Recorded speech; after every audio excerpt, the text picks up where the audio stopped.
Hi டார்மி சொல்லிக்கிட்டீங்களா? நம்ம இதோட முடிச்சோமோ அதுலேருந்து இன்னும் கண்டினியூ பண்ணலாம். கிச்சன்லேருந்து பார்த்துருப்பீங்க, இதோட தான் முடிச்சிருந்தேன். வாங்க இப்போ கதைக்குள்ளே போகலாம். கிச்சன்லேருந்து பார்த்துக்கிட்டு இருக்கீங்க. ஐயோ அம்மா ஏதாவது கேட்டாங்கன்னா அவ்வளோதான், அவருக்கு சும்மாவே கோவம் வரும். ஐயோ என்ன பண்ணுறது அப்படின்னு சொல்லிட்டு பயத்தில் நின்று பார்த்துக்கிட்டு இருக்கீங்க. அம்மா வந்து ஜே கிட்ட பேசிகிட்டு இருக்காங்க. மாப்பிள்ள வேலைலாம் எப்படி போகுது? அதெல்லாம் நல்லா போகுது அத்தை. பொண்ணை நல்லா நீங்கள் பார்த்துக்கிறீங்களா அப்படின்னு சொல்லிட்டு ஜே கிட்ட இந்த மாதிரி கேட்குறாங்க ஜேகேவும். அதெல்லாம் நீங்கள் பயப்பட வேணாம் அத்தை. என் பொண்டாட்டி இல்லை நான் கண்ணுக்குள்ளே வச்சு பார்த்துக்கிறேன் அவளை. அவளுக்கு எந்த பிரச்சனையும் நான் வர விட மாட்டேன் அத்தை. என் பொண்டாட்டியே நான் இவனுக்கு அது விட்டு கொடுப்பேனா? நீங்களே சொல்லுங்கள் அப்படின்னு சொல்லிட்டு உங்களை கிச்சன்லேருந்து பார்த்துட்டு ஒரு ஈவில் ஸ்மெல் பண்ணிக்கிட்டே பேசுகிறான். உங்களுக்கு இங்கே அள்ளு விடுது. ஐயோ அம்மா சும்மா இருமா, ஏம்மா நீ அவன்கிட்ட அதெல்லாம் கேட்குற? அவன் சும்மாவே கோவப்படுவான் அப்படின்னு சொல்லிட்டு இங்கே கிச்சன்லேருந்து புலம்பிகிட்டு இருக்கீங்க இந்த சைடு. அப்புறம் சரி மாப்பிள்ள, ரொம்ப சந்தோஷம். நாங்கள் இருக்கிறத ஒரு 5 நாள் தான் இருப்போம், அதுக்கப்புறம் கிளம்பி போயிடுவோம். பரவாயில்ல அத்தை, 5 நாளோ 10 நாளோ எப்படி இருந்துட்டு போங்க. அப்புறம் பனிஷ்மெண்ட்டு என் பொண்டாட்டிக்கு நான் கொடுத்துக்கிறேன் அப்படின்னு சொல்லிட்டு ஜேகே இந்த மாதிரி ஒரு மாதிரியா சொன்னோன்னே, ஜேகே உங்கள் அம்மா வந்து என்ன மாப்பிள்ள சொன்னீங்க? இல்லாத எத்தனை நாள் வேணால் தங்கிட்டு போங்க, பொறுமையாகவே போங்கன்னு சொன்னேன். ஓ அப்படியா, சரி சரி சரி, நான் வந்து ரூமுக்கு போகிறேன், அவர் கூப்பிடுவார் அப்படின்னு சொல்லிட்டு சரி உங்கள் அம்மா வந்து கிளம்பி போயிடுறாங்க ரூமுக்கு. இங்கே வா ஜேகே உங்களை கிச்சன்லேருந்து பார்த்துட்டு, என்னாடி அங்கே நின்று பார்த்துக்கிட்டு இருக்க, காஃபி எடுத்துகிட்டு வா அப்படின்னு சொல்லிட்டு ஜேகே இவ்வளோ கோவமாக சொன்னோம். நீங்களும் எடுத்துகிட்டு வரேன் ஜேகே அப்படின்னு சொல்லிட்டு நீங்கள் காஃபி எடுத்துகிட்டு வரீங்க, ஜேகே கிட்ட கொடுக்குறீங்க. ஜேகேவும் வாங்கி குடிச்சிட்டு, ஏய் மயிறு ஏதாவது ஒளர்னு நினச்சிக்கோ உங்கள் மம்மிகிட்ட இல்லை உன் ஆத்தாங்கட்ட என்கிட்டயாவது ஒளர்ன என்ன புரிஞ்சதில்ல? பனிஷ்மெண்ட் மறந்துட்டியா என்ன? இல்லை ஜேகே நம்ம மறக்கலை. ஏய் இப்போ தாண்டி சொன்னேன், இந்த மாதிரி திக்கி திக்கு தணறி பேசாதடி. ஓகே ஜேகே, நான் நார்மலாக பேசுகிறேன் அப்படின்னு சொல்லிட்டு இந்த மாதிரி பேசிகிட்டு இருக்கீங்க. ஜேகேட்ட பயந்துகிட்டே பேசுகிறீங்க. ஜேகே வந்து ஏய் பயத்தை வெளியே காட்டாதடி, இப்போ தானே உனக்கு ரூமில் எடுத்து சொன்னேன் மயிறு. ஜேகே நீ சொன்ன மாதிரியே நான் பயத்தை வெளியே காட்டாமே பேசுகிறேன் நார்மலாகவே. சரி போதும், ரொம்ப ஆக்டிங்கை போடாத என்ன. இங்கே பாரு, நான் ரூமுக்கு அப்புறமாட்டி கூப்பிடுவேன், நீ வரலன்னு நினச்சிக்கோயேன். இல்லை ஜேகே நான் கண்டிப்பாக வருவேன், நீ போ அப்படின்னு சொல்லிட்டு ஜேகேட்ட இந்த மாதிரி சொல்கிறீங்க. ஜேகேவும் போகிறேன், அப்புறமாட்டி கூப்பிடுவேன், நீ புரியுதா? நான் போகிறேன் அப்படின்னு சொல்லிட்டு ஜேகே வந்து போயிடுறான். நீங்களும் கிச்சனுக்கு போயிட்டு வேலை பார்த்துக்கிட்டு இருக்கீங்க, குக்கிங் வேலை தான். இந்த சைடு வந்து வேலை பார்த்துக்கிட்டு இருக்கான் லேப்டாப்பில். கரெக்டாக நம்ம ஜிமின் கால் பண்ணுறான். ஜேகேவும் பார்த்துட்டு இந்த மாதிரி இது கால் பண்ணுறான் இப்போது அப்படின்னு சொல்லிட்டு அட்டன் பண்ணி பேசுகிறான் ஜேகே. ஓ சொல்லு ஜெமனா, என்னடா கால் பண்ணியிருக்க? டேய் ஜேகே, ஒரு பெரிய லாஸ் ஆயிடுச்சுடா, என்ன பண்ணுறதுனே தெரிலடா. என்னடா ஆச்சு? டேய் என்ன ஆச்சு ஒழுங்கா சொல்கிறா. டேய் அது நம்ம மீட்டிங் கேன்சல் ஆயிடுச்சுடா. அது உங்களுக்கு. டேய் என்னடா சொல்கிற? மீட்டிங் கேன்சல் ஆகிடுச்சா? எப்பட்றா, எப்படி கேன்சல் ஆகும்? அதான் டீல் ஓகே சொல்லிட்டாங்களே, அப்புறம் எப்பட்றா கேன்சல் ஆச்சு? தெரிலடா, அதான் எனக்கும் ஒன்றும் புரியலை. நீ சீக்கிரமாக ஆஃபீஸ் கிளம்பி வாடா சீக்கிரம். சரி நான் கிளம்பி வரேன், இங்கே பாரு எதுனாலும் என்ன. சரிடா நான் வைக்கிறேன் ஃபோனை, நீ சீக்கிரமாக கிளம்பி வா ஆஃபீஸ்க்கு. சரி நான் வரேன் அப்படின்னு சொல்லிட்டு ஜேகே வந்து செம்ம கோவமாக ஃபோனை தூக்கி போட்டுட்டு ஆஃபீஸ் கிளம்பிட்டு இருக்கான் கோவமாக. நீங்கள் கரெக்டாக ரூமுக்கு வர்றீங்க. ஜேகே உங்களை பார்த்துட்டு, ஏய் இப்போ எதுக்கு நீ ரூமுக்கு வந்த? நீ தானே வர சொன்ன. ஏய் நான் அப்புறமாட்டிக்கு உன்னை கூப்பிட்றேன், நீ இப்போ போ, எனக்கு இப்போ ரொம்ப கடுப்பில் இருக்கேன், வந்து ஏதாவது பேசுனா நினச்சிக்கோயேன் அரைஞ்சிருவாங்கிட்டு போயிடு அப்படின்னு சொல்லிட்டு செம்ம கோவமாக உன்னை கத்துறான். நீங்கள் வந்து என்னாச்சு ஜேகே, ஏன் இவ்வளோ கோவப்படுறீங்க, என்னாச்சு? ஏய் அதெல்லாம் உனக்கு தேவையாடி? உன் வேலை என்னமோ அதை மட்டும் பாரு, தேவையில்லாமல் என் விஷயத்தில் தலையிடாத வந்து கத்தி உங்களை திட்டி விட்டுட்டு அப்படியே வந்து நீங்கள் அழுதுகிட்டே நிற்கிறீங்க. ஜேகே உங்களை பார்த்துட்டு, ஏய் இப்போ என்ன மைத்துக்கு அழுது சீனை போட்டுக்கிட்டு இருக்க? நான் ஏற்கனவே டென்ஷனில் இருக்கேன், நீ என்ன மைத்துக்கு சீனை போட்டுக்கிட்டு இருக்க?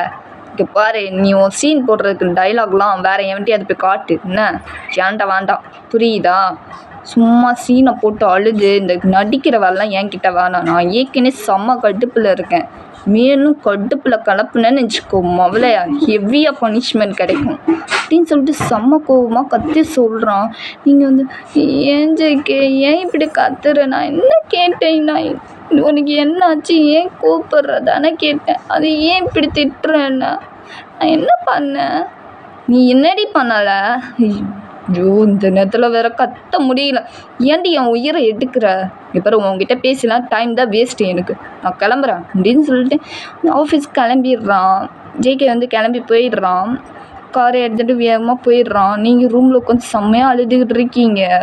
வாய் பொத்திக்கிட்டு தான் அழுதுகிட்டு இருக்கீங்க. அம்மாவுக்கு அப்பாவுக்கு தெரிஞ்சால் கேட்பாங்க அப்படின்னு சொல்லிட்டு நீங்கள் வாய் பொத்திட்டு செம்மையாக அழுதுகிட்டு இருக்கீங்க. ஆஃபீஸ்க்கு வந்து ரீச் ஆகிடுறான். காரை விட்டு இறங்கிட்டு ஆஃபீஸ்க்குள்ளே என்ட்ரி ஆகுறான். எல்லோரும் குட் மார்னிங் சொல்கிறாங்க. ஜிம்மின்னு வந்து ஜேகே பார்த்தோன்னே டீ மச்சான் வாடா சீக்கிரம் வாடா, எனக்கு என்ன பண்ணுறதுனே தெரிலடா. டேய் எப்பட்றா மீட்டிங் கேன்சல் ஆச்சு? அது எப்படி கேன்சல் ஆகும்? முக்கியமான மீட்டிங்கு இது, ரொம்ப ரொம்ப முக்கியமான மீட்டிங்கு. இது எப்படி கேன்சல் ஆச்சு? அதான் எனக்கும் தெரியல ஜேகே, எப்படி கேன்சல் ஆச்சுன்னு எனக்கே தெரில. யாரோ இதில் சதி பண்ணுறாங்கன்னு மட்டும் எனக்கு தெரியுது.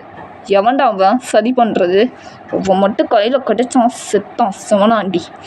எப்பட்றா அந்த மீட்டிங் கேன்சல் ஆச்சு? நீ வா என் கேபினுக்கு வா அப்படின்னு சொல்லிட்டு ஜிம்மினை வந்து இழுத்து கூட்டிகிட்டு போகிறான். ஜேகே இழுத்து கூட்டிகிட்டு போயிட்டு அப்படியே லேப்டாப்பில் போய் பார்த்துக்கிட்டு இருக்கோம். மீட்டிங் கேன்சலுன்னு காட்டியிருக்கு. அவ்வளோதான் நம்ம ஜேகேக்கு செம்மையாக கோவம் வருது. டேய் எப்பட்றா அது கேன்சல் ஆச்சு? அதான் எனக்கும் தெரிலடா ஜேகே, எப்படி கேன்சல் ஆச்சுன்னே தெரில. ஆனால் இதில் யாரோ ஒருத்தவங்க சம்மந்தப்பட்டிருக்காங்க மட்டும் எனக்கு தெரியுது ஜேகே. அவங்க தான் நம்ம மீட்டிங்கை கேன்சல் பண்ணியிருக்கணும். டேய் என்னடா சொல்கிற? யார் அது?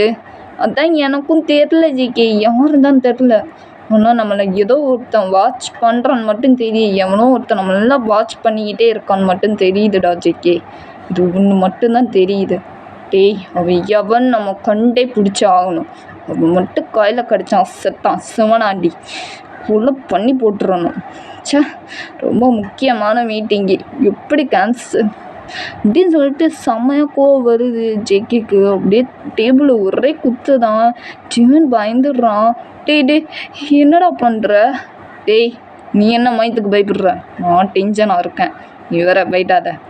நான் ஒன்றும் பண்ண மாட்டேன். என்ன டேய் இருடா, யார் பண்ணான்னு ஃபஸ்ட்டு விசாரிப்போம். அதை விசாரித்து பார்த்தோம்னா உனக்கு கண்டிப்பாக யார் பண்ணாங்கன்னு தெரிஞ்சிடும்டா ஜேகே. நீ கோவப்படாத. எப்பட்றா கோவப்படாமல் இருக்க சொல்கிற? முக்கியமான மீட்டிங் கேன்சல் ஆகிருக்கு. எவன் பண்ணான்னு தெரில. எப்படியாவது இன்னைக்கு ஃபுல்லாக நம்ம ஸ்டாப்பில் இருக்கிற எல்லாரையும் கூப்பிட்றா விசாரிப்போம் அப்படின்னு சொல்லிட்டு ஜேகே இந்த மாதிரி ஜிமின்கிட்ட சொன்னோன்னா எல்லாரையும் போய் ஜிமினை வந்து கூப்பிட்றாங்க.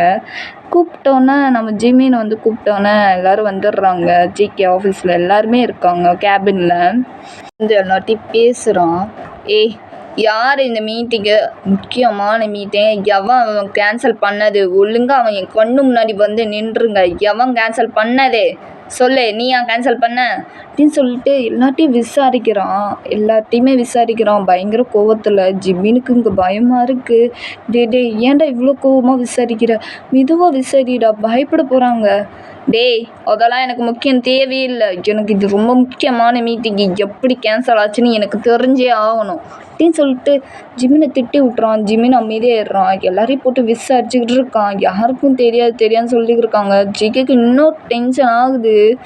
எவனுக்குமே தெரியாதுன்னா அப்போ எப்படி இந்த மீட்டிங் கேன்சல் ஆச்சு அப்படின்னு சொல்லிட்டு செம கோவமாக கத்துறான். ஜிகே வந்து ஜிம்மினை வந்து என்ன பண்ணுறதுனே தெரில. டே கத்தாதடா, கண்டுபிடிக்கலாம், நீ கத்தாத. இங்கே பாருங்கள் எல்லோரும் போங்க, நீங்கள் போங்க வேலை போய் பாருங்கள் அப்படின்னு சொல்லிட்டு ஜிம்மினை வந்து சொல்லிடுறான். எல்லோரும் போயிடுறாங்க. ஜிகேவா எல்லா பொருளையும் போட்டு உடன்னு உடைக்கிறான். ஜிம்மினுக்கு என்ன பண்ணுறதுனே தெரில. டே ஏன்டா எல்லாத்தையும் போட்டு உடச்சிக்கிட்டு இருக்க? எவ்வளோ முக்கியமான மீட்டிங் கேன்சல் ஆகிருக்கு. எனக்கு பைத்தியம் பிடிக்கிற மாதிரி இருக்குடா. எனக்கு தெரியாது, இந்த மீட்டிங் இன்றைக்கி நடந்தே தீரணும். எவன் இந்த மீட்டிங்கை கேன்சல் பண்ணதுன்னு எனக்கு தெரிஞ்சே ஆகணும் அப்படின்னு சொல்லிட்டு செம கோவமாக எல்லாத்தையும் போட்டு உடன்னு உடைக்கிறான். ஜிம்மினை வந்து டே ஏன்டா இப்படி சைக்கோ மாதிரி பண்ணிக்கிட்டு இருக்க? டேய் கூப்பிடாதடா, நீ கூப்பிட்டா ஒன்றும் பண்ண முடியாது. இங்கே பாரு கண்டுபிடிக்கலாம், மெதுவாகவே கண்டுபிடிக்கலாம். இங்கே பாரு நீ கூப்பிடாத, ரிலாக்ஸாக எப்படிடா ரிலாக்ஸாக இருக்க சொல்கிறேன்? எப்படி ரிலாக்ஸாக இருக்க சொல்கிறேன்? ரொம்ப முக்கியமான மீட்டிங்டா அது. டேய் எனக்கு புரியுதுடா ஜேகே புரியுது, நீ கோவப்படாத, இங்கே உட்காரு வா அப்படின்னு சொல்லிட்டு ஜெமினை வந்து உட்கார வச்சு சமாதானப்படுத்துகிறான். ஜேகே கொஞ்ச நேரத்தில் கவுண்டன் ஆயிடுறான். இங்கே பாரு ஜேகே, கோவப்படாத, கண்டுபிடிக்கலாம் எவன் அந்த பரதேசி நாய் நம்ம மீட்டிங்கை கேன்சல் பண்ணது கண்டுபிடிக்கலாம், நீ கோவப்படாத இல்லை சார் அப்படின்னு சொல்லிட்டு சமாதானப்படுத்துகிறான். நீ என்ன பண்ணுற ஏது பண்ணுறன்னு எனக்கு தெரியாது, அவனை நீ கண்டுபிடிச்சி என் கண்ணு முன்னாடி நிறுத்துற. டேய் சரிடா, நான் கண்ணு முன்னாடி நிறுத்துறேன்டா, அவன் எவன் கண்டுபிடிச்சி நான் கண்ணு முன்னாடி நிறுத்துறேன், நீ கோவப்படாத. வேலை பார்க்குறவங்க எல்லாத்தையும் போயிட்டு நான் விசாரிச்சு தேடுறேன், சரியா நீ இங்கே இரு அப்படின்னு சொல்லி ஜெமின் வந்து போயிடுறான். ஜிகே செம்ம டென்ஷனாகவே இருக்கான், உட்காந்துருக்கான். அதோட இந்த எபிசோட் முடியுது. 6வது எபிசோடில் பார்க்கலாம். வந்து அடுத்து என்ன பண்ண போகிறான் நெக்ஸ்ட் எபிசோடில் பார்க்கலாம். பிடிச்சிருந்தா லைக் பண்ணுங்கள், ஷேர் பண்ணுங்கள், கமெண்ட் பண்ணுங்கள், subscribe button. Love you sir, அங்கே புகிஷிப்பு. பாய் பாய்.